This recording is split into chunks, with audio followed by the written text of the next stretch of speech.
Hello students, so this is your art class number 2, and for this week we are going to go over art history. And I know some of you are probably wondering, okay, Miss Sarah, when are we going to do any art where we're actually going to draw and paint and do all the fun stuff? Well, it's a little bit more difficult long distance, so you're just gonna have to be a little bit more patient and just, we'll take it one step at a time. So right now, we do need to do art history anyway, so might as well use this long distance time to do that. And then when we get back into class, we can get lots of hands-on projects and things like that. But for right now, you will have a couple activities, but for right now, let's learn more about art history. So in the packet I gave you, we are going over the Carolingian time period, and that is a time when the Roman Empire was expanding and they were conquering more and more land. And it was in 800 that Charlemagne won, king of the Franks. So remember France, France, they were called the Franks, the people who lived in France. So he was the king of France, right? Charlemagne I was crowned Holy Roman Emperor by Pope Leo III. So the Roman Empire was coming from Italy, right? And they were just conquering all of this land, and they decided to crown Charlemagne the emperor. So the Pope is the one who was deciding who was going to become the emperor for Rome. Charlemagne wanted to set himself up to be like the great rulers of the past. So he hired the best artists from Byzantium in the east and Ireland in the west to make art that linked early Christian and Byzantine culture with his own. The results included church architecture, mural paintings, and illuminated manuscripts. So notice that a way to make himself known was through what? Right, it was through art. That's how during that time period, there was no pictures, like there was no cameras, it's not like there were videos of you or anything like this. It was through art that through drawings and paintings and through things that happened during your time, if you made it available, if you gave of your money towards making art, then that art represented yourself. It represented your time period. So everybody would remember that during the time of Charlemagne, the first, this particular architecture was made, or this particular art form was made. Do you understand? So it was a reflection on the emperor. So Charlemagne's scriptoriums continued on with the work of the Celtic monks and produced illuminated manuscripts like the Ebbo Gospels, whose paintings shiver with religious passion. And you can see the picture right here. Now, why do you think they're using the word shiver?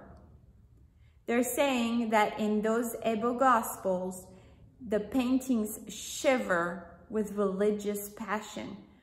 How do you see the shivering on that picture? Yeah, the lines, right? Notice the lines is one of our elements, right? And the lines are what? Are they straight? No, right? All of them are wavy. So it gives that impression that it's shivering, right? Okay, so that's why it's called like that. as well as crafting the famous jewel-covered Codex Aureus of Saint Emmeram. So you can see how beautifully made it was, how detailed it is, how you can't really see the brightness of the gold, but I really would like for you to circle Codex Aureus of Saint Emmeram. I want you to go ahead and circle that, and I want you to Google it. And I want you to go see, this was a book. This was a book, like a miniature book, but full pages. And look at the details. Look at the brightness. Look at it was covered with jewels and gold. And it was just so intricate. The work was so well done. And so this is a reminder of that period again, and of Charlemagne. Okay, so go ahead and circle that and go Google it and look at the pictures. They also developed Carolingian minuscule, a writing style that drew from the Celtic scripts and is the basis of our modern lowercase typefaces. So I would like for you to also circle Carolingian minuscule and Google that.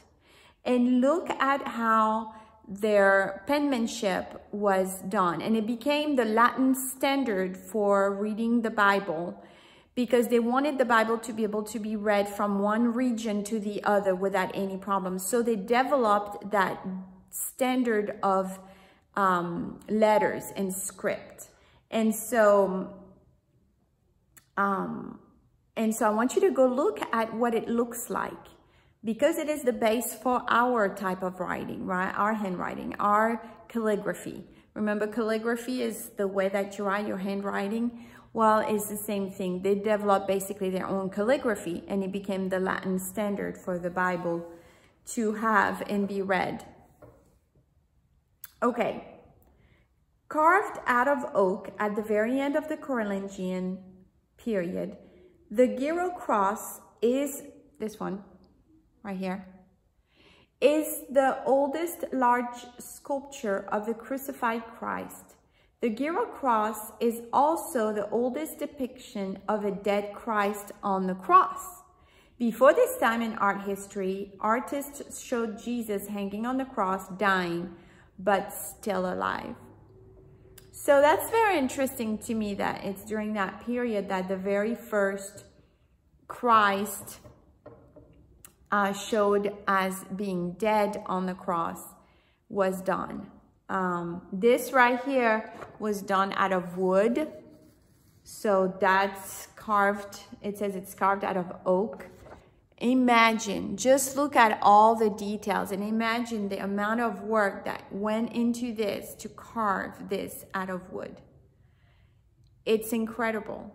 And this is, you know, sometimes I think, oh my goodness, are there any artists like this today? Any artists that are so detailed, that are so dedicated to their work, that they will be so diligent and work and work and work to depict something that will last forever. And it's just amazing to me. And I hope that some of you will become great artists, and that you will give glory to God through your art, that truly it will give glory to the Lord. So those are some of the things from the Carolingian time. And notice that pretty much everything had a Christian basis for it, because the Roman Empire was Catholic, right? And so the Catholicism was going everywhere, and people were being converted. Some from the heart, some by force, but nonetheless, Christianity went forward. Even though it was not necessarily done the right way, Christianity did go forward. And so this is your first lesson about Carolingian. And so I sent you the worksheet. So you have worksheet 1 and worksheet 2. And I want you to go ahead and fill this up. Okay, fill this up. You have all your answers right here. and right here. Oh, let's look real fast at our vocabulary together. So, the Holy Roman Empire, the title given to the ruler of a group of places in what is now known as Germany. So, even though he was the king of the Franks, he became the Holy Roman Emperor. And remember that in those days, France was not what France was. In those days, France is not what it is now, right? It encompasses way more land and encompassed Germany. Okay, what we know today as Germany. Okay, so the Codex is a manuscript pages held together by stitching, the earliest form of the books we know today. So a codex is just a book that has been stitched by hand. You know, now we have machines that do it, but in those days they stitched them, all the pages by hand, so they would stick together. What a work, what a work. Okay. Good, so now let's go on to our page over here that has a picture of the first page of the Bible in Genesis. And I would like for you to read about the St. John's Bible. I would like for you to read about it and understand what is this Bible. This Bible is a work of art that Donald Jackson, not Donald Trump, but that Donald Jackson, who is a contemporary artist, that means an artist that hasn't died yet, that lives in our time period, has done. And you can see him over here working. I made you a page for your timeline binder that we talked to you about, that everybody you study this year in every subject, you're gonna start building a binder with a timeline. And you can see some of his work. Incredible illumination. You know, the gold that is everywhere and how much work has been put into this. Look how big this Bible is, you see? This is incredible. Look at him writing with a goose span. So just go ahead and write your name and date on that and just send it back. And when you come, we'll do your binder. When you guys get back to school, we'll do your binder for your timeline. But this is him right there. This is Donald Jackson. And here it talks about this Bible. And I really would like for you to take the time to read this. I'm not going to read it on the video. But it just talks about how incredible this Bible was made. I'll just read this to you. The St. John's Bible was made using traditional materials such as vellum, which is calf skin, just like in the olden days, ancient inks, gold and silver leaf, and platinum, and was written with quill pen from goose, turkey, and swan feathers. So imagine the work. So they dip it in ink, dip it in ink, wrote some more, dip it in ink, wrote some more. The Bible is really big. It's the first illuminated handwritten Bible of monumental size. So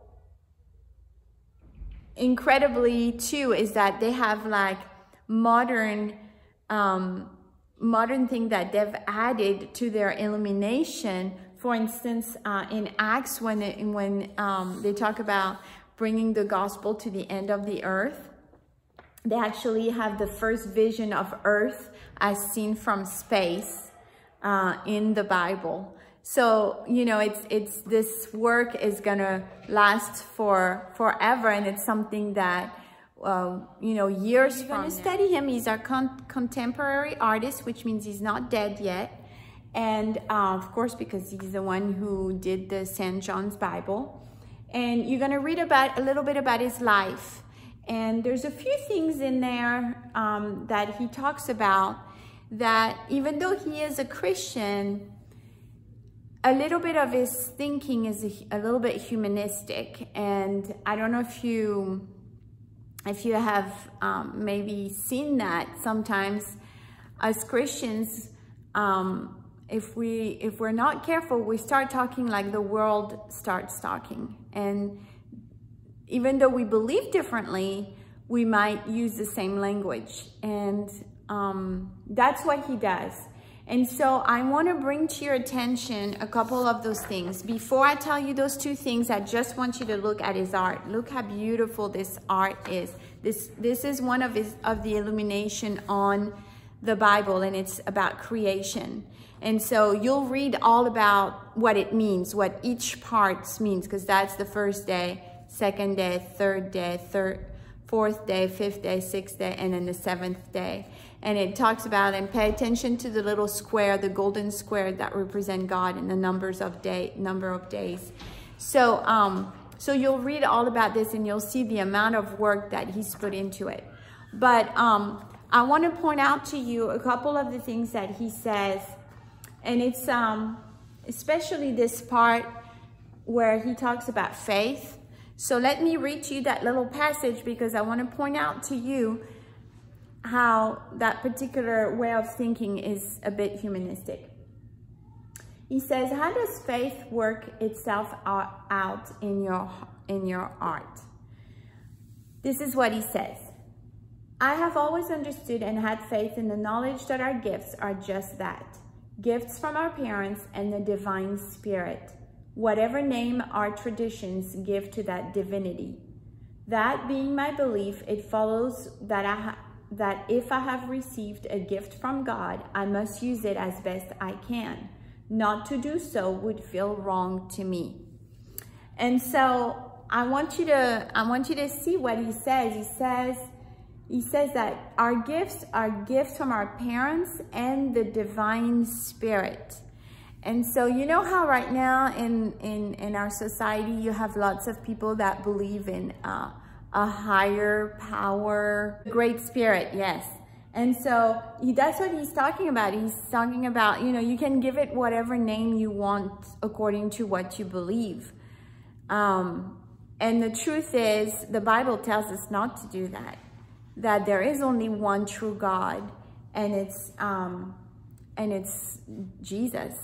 And so to call God a higher spirit or a divine spirit, or yes, he is, but we need to call him by his name, and his name is Jesus. And we need to not just mix all of the gods, because no other gods is the one true God. And so he kind of mixes everything together. And that's kind of the language of today's world. People call gods all kinds of names. They don't want to call him Jesus, because then it just means that the Bible is the authority. And so I don't think he realizes as he writes this that that's the language that he's using, but that's definitely not, that's very humanistic thinking. So I wanted to point that out to you. But other than that, you're going to do a study on this man. And that doesn't, just because he says that doesn't mean that he's not a Christian. He obviously is a Christian. He believes in God. But sometimes, you know, the way that we say things might not be the right, we might not be using the right wording. And so Mr. Vaughn's gonna come, he's gonna talk to you about this next paper, which is your study paper on this artist and what you're gonna do on here, okay? Hey students, so you have your key individual study. As you read through there, you're gonna write down his history. For him, it's probably just gonna be his date of birth, right? His influences, what did he do, where did he go, what influenced him in his ability to do art, what were some qualities that he had. So, for example, it's not gonna say he was generous or anything like that. It might say something to the effect of he was able to give money to who he needed to give money to. And that means that the principle of Christian character of generosity was there. Now, it's not in this. You have to develop yourself and figure out what character quality he had. And then, of course, his biblical contribution. You're actually studying it, and so it shows right there what it is. Another thing that Miss Sarah mentioned about it being humanistic, notice how he just focused on his own happiness and he focused on his own joy and his own talents. He didn't talk anything about how he could use his talents to glorify God or bring people to the knowledge of Jesus Christ. So that's another way that it was humanistic. This is not going to be very long, as most of your other key individual studies are, because there's so little to work with. So there's only, I think, there's 2 points for the history. When I was looking for, I found 3 for biblical influence, I found 1 for character quality, and I found 1 for contribution. So it's very short, should be easy for you to locate. All right? Okay, very good. So this is your work for art. And, you know, when Ms. Stefano was talking about, you know, his own happiness and all this, that's true. He said not to do so would feel wrong to me. And the thing is, you know, sometimes you might, you will feel good when you use your gifts for the Lord, right? Because the Lord has given you those gifts. It makes you feel good. An artist will feel good when he does art. But is this the only aim, is to feel good about what you're doing? See, the thing is, sometimes God might ask us to do things that, you know, we might not necessarily like. So do we not do it then? See, you don't do things because of your feelings, even though God uses your feelings to bless you. But sometimes you might need to do certain things for the Lord that you don't necessarily want to. But what if the Lord asks you? Then you'll do it, right? Because your aim is not to make you feel better or to feel happy, but it's to glorify God in all that you do. And he does that. I mean, he talks about, you know, as we're glorifying God. But when he talks about it, what comes out is more of his own personal happiness. And that's not the aim goal of life.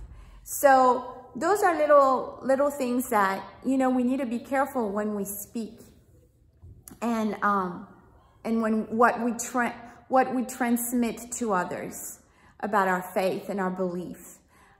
So we need to be very specific when we talk and use the right wording. That's very important. So nonetheless, he left an amazing legacy, and he's an incredible artist, and very thankful for what he's done. I don't know if you're like me, but I really would like to go see this Bible. And I hope that maybe we can go to an art museum and see at one point in time. So, all right, students, thank you so much. This was a great lesson. We'll see you later.